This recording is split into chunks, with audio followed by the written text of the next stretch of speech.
പരിസ്ഥിതി സംരക്ഷണത്തിന്റെ പ്രാധാന്യം ഓർപ്പെടുത്തി ലോക ആന ദിനാചരണം സംഘടിപ്പിച്ച് Delhi Kerala school. Canning road Kerala സ്കൂളിൽ ആനയുടെ ശില്പം കേരള നിയമസഭാ സ്പീക്കർ തിരുവഞ്ചൂർ രാധാകൃഷ്ണൻ അനാച്ഛാദനം ചെയ്തു. വനങ്ങളും വന്യജീവികളും സംരക്ഷിക്കപ്പെടേണ്ടതിൻ്റെയും പരിസ്ഥിതി സംരക്ഷണത്തിൻ്റെയും സന്ദേശം പകർന്നുകൊണ്ടാണ് ലോക ആനാ ദിനാചരണം സംഘടിപ്പിച്ചത്. ആനയുടെ ശില്പം സ്കൂൾ അങ്കണത്തിൽ കേരള നിയമസഭാ സ്പീക്കർ തിരുവഞ്ചൂർ രാധാകൃഷ്ണൻ അനാച്ഛാദനം ചെയ്തു. സ്കൂൾ പ്രിൻസിപ്പൽ KG ഹരികുമാർ പരിപാടിയിൽ അധ്യക്ഷനായി.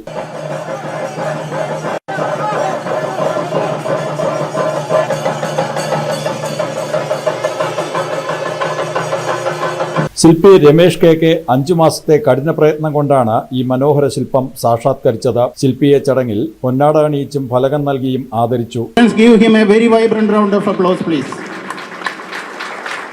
രാജ്യതലസ്ഥാനത്ത് മലയാളി വിദ്യാർത്ഥികൾക്ക് മലയാള ഭാഷയും കേരളത്തിന്റെ തനിമയും സംസ്കാരവും ഒക്കെ പകർന്നു നൽകുന്നതിനുള്ള പ്രവർത്തനങ്ങളാണ് കേരള സ്കൂൾ നടത്തുന്നത്. ഗജമേളയും പൂരവും ആന എഴുന്നള്ളത്തും ഒക്കെ നഷ്ടമാകുന്ന ഡൽഹിയിലെ മലയാളി കുട്ടികൾക്ക് സ്കൂളിലെ ആനയുടെ ശില്പം നൽകുന്നത് പുത്തൻ അനുഭവമാണ്. ജനം, ഡൽഹി.